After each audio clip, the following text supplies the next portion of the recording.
Hi, welcome to Strategy, Leadership, and Impact with your host, Blake Repine.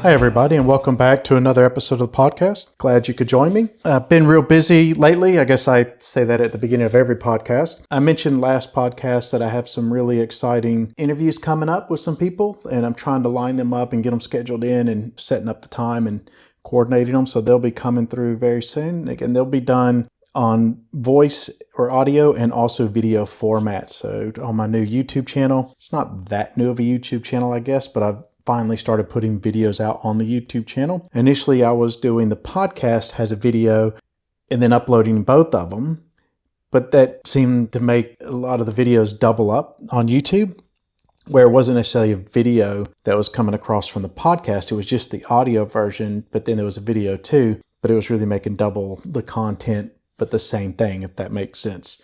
So instead of doing that now, what I'm doing is the podcast, which there's an RS feed that actually will upload the podcast to the YouTube channel. So you can listen to the audio on there too, because they've actually found that a lot of people don't actually watch YouTube. They listen to YouTube videos. So you can still listen to the podcast on YouTube if that's your platform of choice. But I will do additional videos that I'll upload to YouTube as well to complement the content that I'm putting up there. So check that out if you'd like to. I think I'm up to 13 subscribers on there now, which is a far cry from where the podcast is. The podcast has several thousand, so a lot different, but still getting out there, just another way to reach audiences so we can all learn together and grow together. So that's our main goal, which of course brings me to this week's topic. And it's about navigating ethical dilemmas. And this is something that's quite topical right now, and it's always topical. So one of the things we have to remember in life and in business, not everybody's going to have the same ethics that you have. Not everybody's going to have the same values that you have, the same beliefs, perspectives. You can go on and on and on. So we're all different. And in organizations, we typically have our organizational values that bring everybody together, everybody into alignment around what those values are, and that actually are usually the foundation of those are in ethical, I guess, definitions or ethics or morals. But even within that, there's some things that they might fall in an ethical gray area, and you have to make those right decisions that align with your ethics or the ethics of the organization. And sometimes navigating those ethical dilemmas, it really requires a blend of that personal integrity. Again, never compromise your integrity, clear communications, and this structured decision-making. Even though you might not think you're going through a structured decision-making process, you might have to. So what I want to do today is share 7 tips or strategies that you can use if you ever find yourself caught in an ethical dilemma. And I'll say if, it's when. So when you find yourself caught in an ethical dilemma, trust me, you're going to be faced with them. If you're in a leadership role, at some point you're going to be faced with them.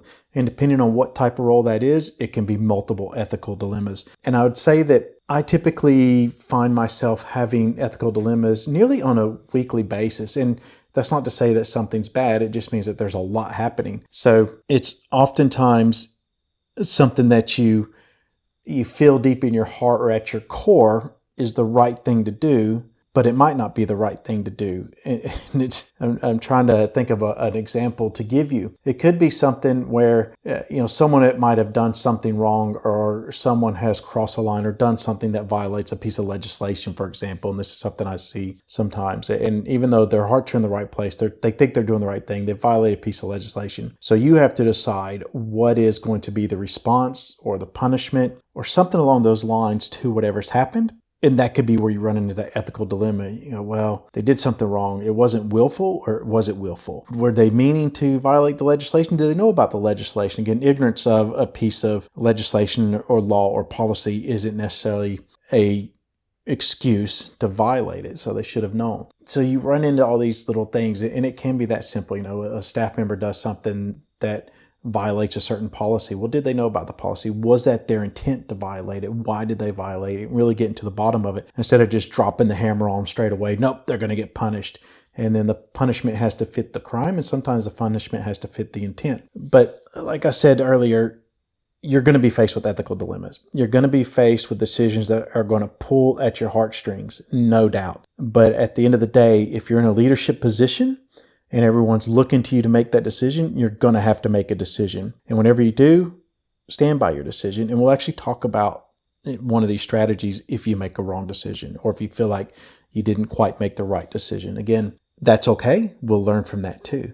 So without further ado, let's get started. Let's look at these 7 strategies. So number 1, establish a strong ethical foundation. And I talk about this a lot. You need to define your core values and clearly articulate what your personal and organizational values are. Hopefully your personal and organizational values are aligned. I talk about this a lot too. If they're not, you need to think about exiting the organization if that's the right organization for you. And you can use these as a compass for your decision making. We go back to integrity. Don't ever compromise your integrity. Never ask someone else to compromise their integrity. Whatever your integrity is, one of your biggest leadership traits that you have is your integrity. Never compromise your integrity. And then you have to lead by example.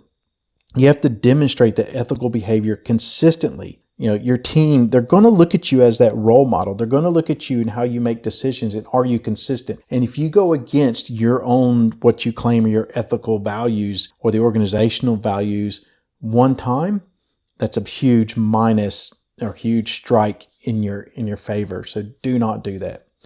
So number 2, the second strategy is create an open culture. We talk about this a lot too. Encourage transparency. You really need to foster that environment where team members, they feel safe or they can talk about ethical concerns without fear of retribution. And like I said, as a leader, you're going to go through a number of ethical dilemmas quite often. Your team is probably going to be faced with those too, depending on what their role is and who they interact with. You don't know what it's going to be. Allow them to come and talk to you about that. And sometimes too, you need to ask them, are you asking me for advice or are you just telling me to listen? So find out what they want you to do, or are you asking me because you want to act on something? Be very clear on that, because sometimes something they disclose to you, you will have a duty to act.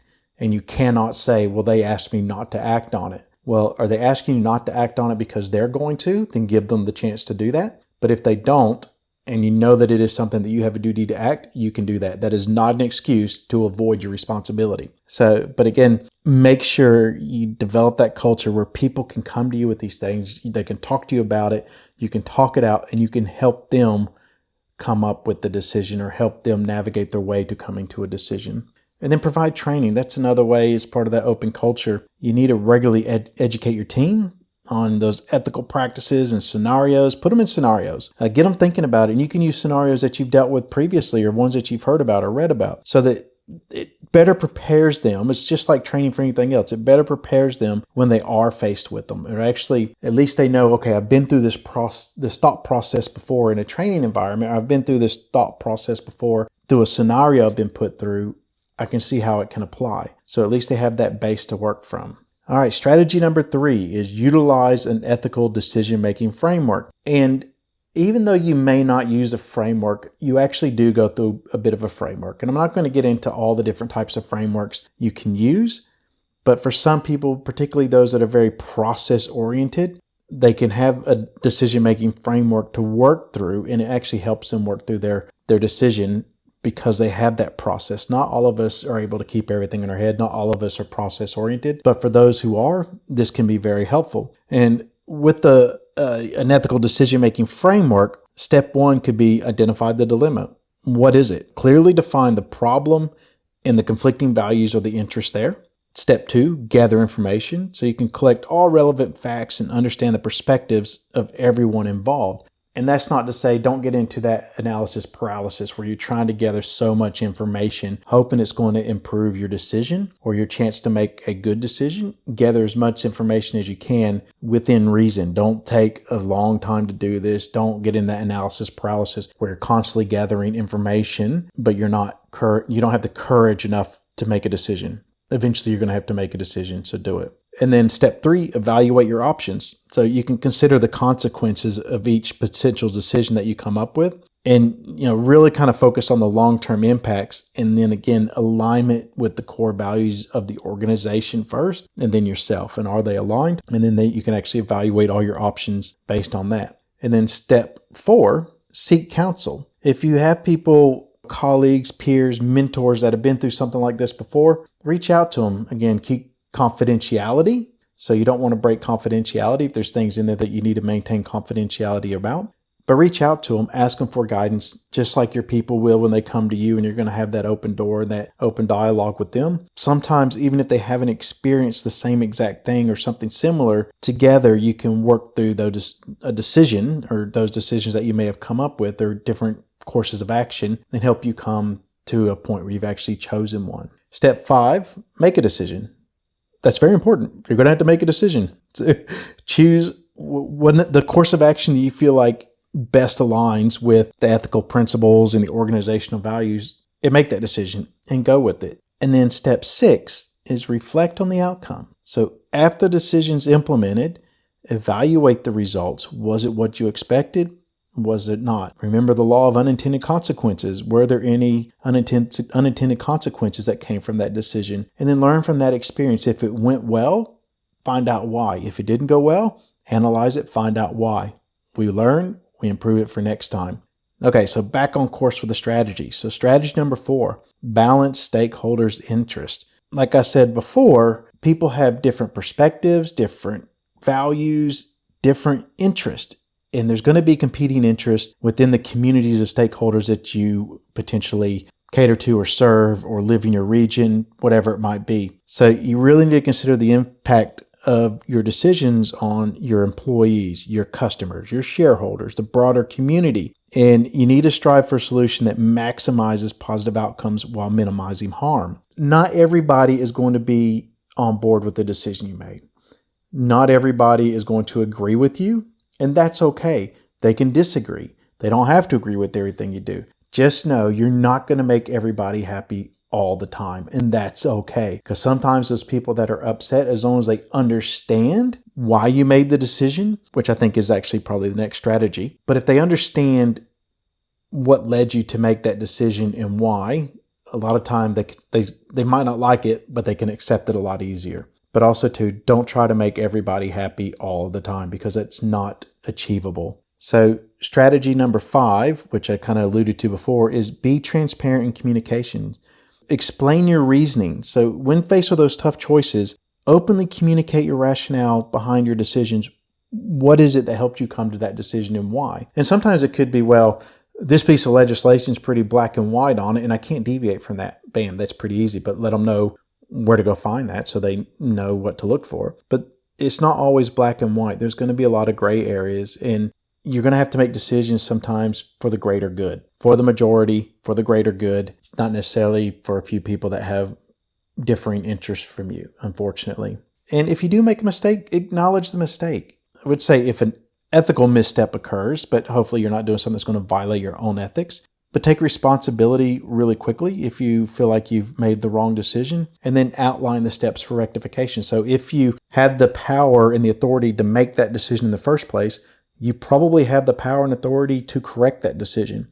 Get things back on track and keep moving forward and learn from it. And keep reiterating that. Learn from it. The more we're faced with ethical dilemmas, and they're not going to get less and less as you climb the ladder, they're going to get more and more as you climb the ladder.